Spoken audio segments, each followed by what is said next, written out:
We usually think of fairy tales as simple bedtime stories, right?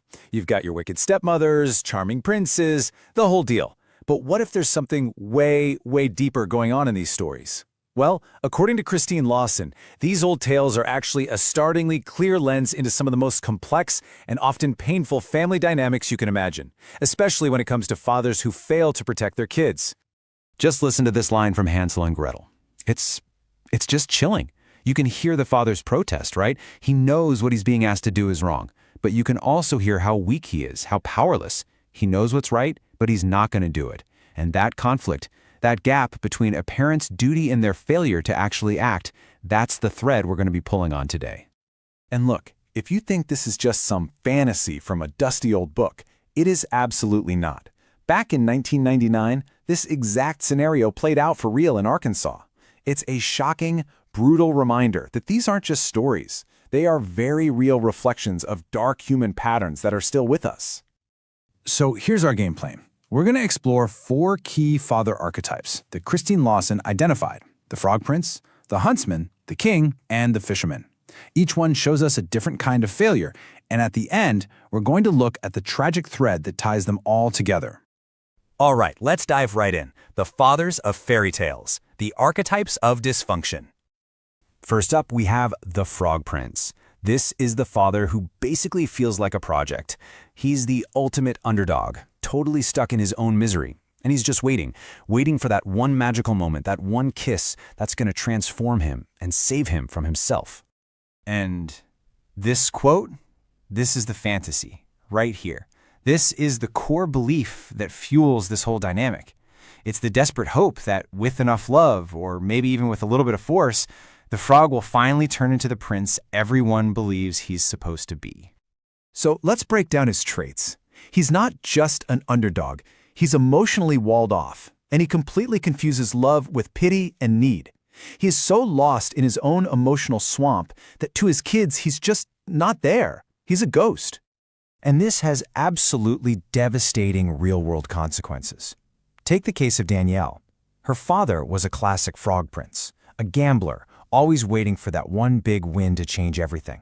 But in reality, she said he was just a fixture in the house, an object, totally disconnected while his family was sinking. The magical transformation, it never came. All right, our next archetype is the Huntsman.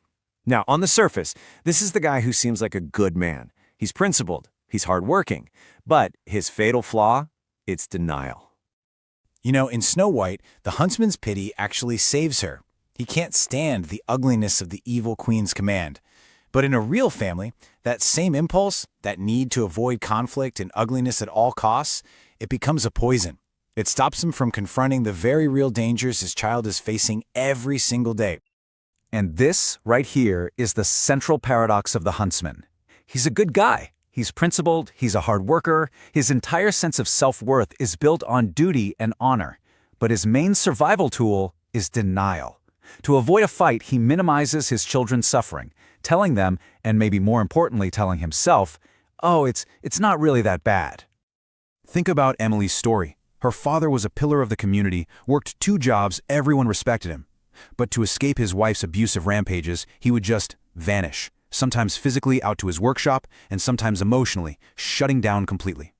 Emily worshipped him for years, but eventually she had to face the fact that his silence was its own kind of abandonment. Okay, our third archetype is one you might just recognize. The King. This is the father who is completely defined by his narcissism, his incredibly fragile ego, and his bottomless, insatiable need for admiration. This little moment from Alice in Wonderland is just perfect. You see the king make this feeble, timid attempt to protect Alice. But it's weak, it's useless, and it's forgotten in a second. And why? Because his own comfort and his standing with the powerful, terrifying queen will always, always come first.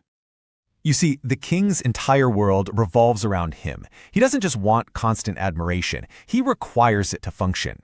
His self-esteem is a house of cards built on what other people think of him.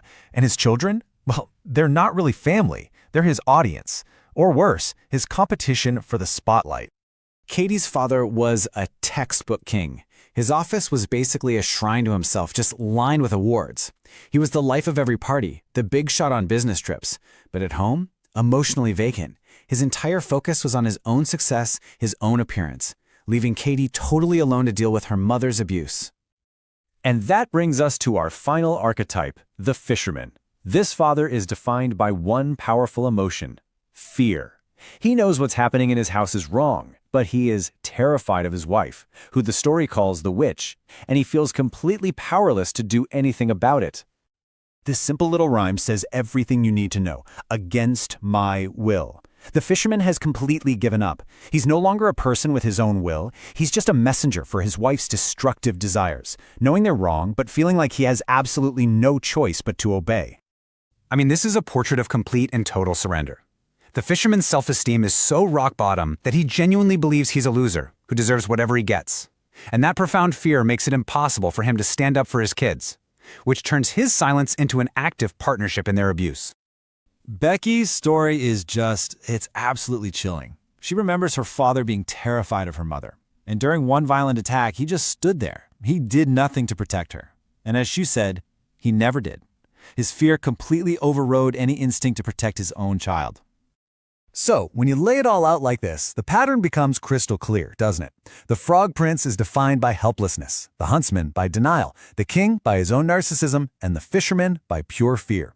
4 totally different men, 4 different fatal flaws, but it always ends with the exact same tragic outcome: a child left completely unprotected. And this all leads us to what is maybe the most profound insight from Christine Lawson's work, the tragic common thread that unites every single one of these fathers.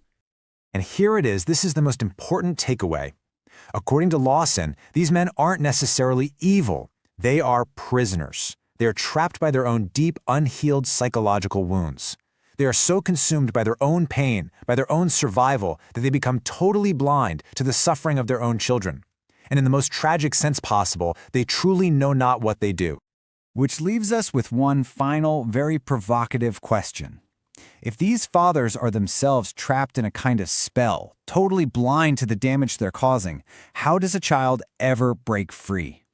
How do you escape a curse when the person who's supposed to be your protector is also a prisoner?